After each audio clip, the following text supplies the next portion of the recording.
तो कहानी का टाइटल है असली दौलत, द रियल फॉर्चून। तो कहानी के किरदार कैरेक्टर्स हैं, एक तो है कबीर, दूसरा है सूरज। कबीर है जो एक मेहनती लड़का जो हमेशा अपनी किस्मत और पैसों की कमी का रोना रोता रहता है। दूसरा लड़का है सूरज, एक समझदार मेंटर, गुरु और दोस्त जो ज़िंदगी की असली कीमत समझता है। तो सीन कुछ इस टाइप से स्टार्ट होता है। कबीर एक कैफ़े में बैठा है, बहुत परेशान है और तनाव, स्ट्रेस में दिख रहा है। तभी सूरज वहाँ आता है। सूरज कहता है, अरे भाई कबीर, तुम इतने परेशान क्यों दिख रहे हो? क्या तुम्हारे बिज़नेस में सब ठीक है? कबीर कहता है, सच कहूँ तो सूरज, मैं थक गया हूँ। मैं दिन में 12-12 घंटे काम करता हूँ, लेकिन फिर भी मेरे पास ना कोई लग्ज़री कार है और ना ही बैंक बैलेंस। मुझे लगता है मेरे पास कुछ भी नहीं है। मैं एक नाकामयाब अनसक्सेसफुल इंसान हूँ। तभी सूरज मुस्कुराते हुए कहता है, अच्छा, अगर मैं तुमसे कहूँ कि तुम इस वक्त एक सोने की खान गोल्ड माइन पर बैठे हो तो? मेरे पास एक ऐसा इन्वेस्टर है जो तुम्हें $10 लाख कैश देगा, लेकिन बदले में वो तुम्हारी आंखें चाहता है। क्या तुम दोगे?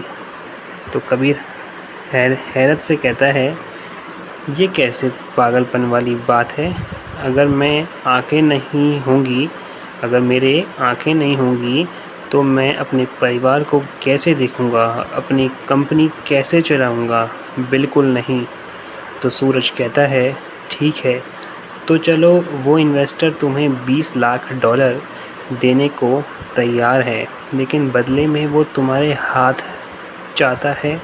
तुम्हारी ज़िंदगी भर काम करने की ज़रूरत नहीं पड़ेगी।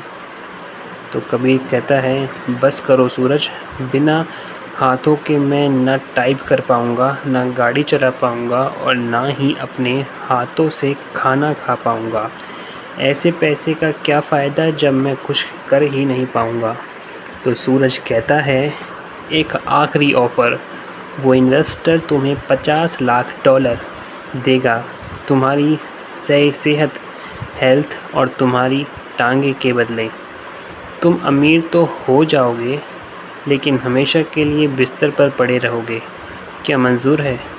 तो कबीर कहता है गुस्से में, तुम मजाक कर रहे हो? मैं दुनिया की सारी दौलत के लिए भी अपनी सेहत का सौदा नहीं करूँगा।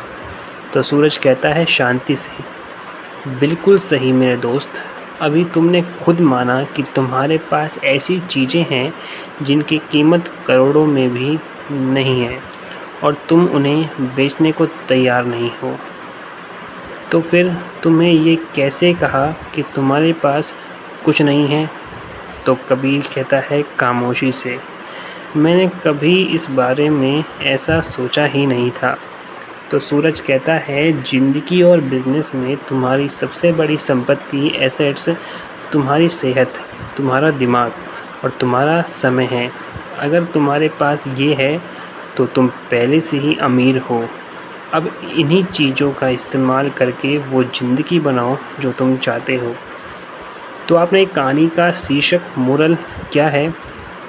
हम अक्सर उन चीज़ों पर ध्यान देते हैं जो हमारे पास नहीं है, जैसे बैंक बैलेंस या प्रॉफिट लॉस, और उन चीज़ों की कीमत भूल जाते हैं जो सबसे महंगी हैं, हमारी सेहत और समय।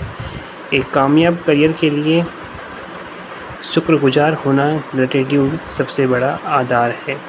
तो ऐसी वीडियोज़ के लिए चैनल को सब्सक्राइब कर ले। मिलते हैं नेक्स्ट वीडियो में, तब तक के लिए गुड बाय, जय हिंद, जय भारत।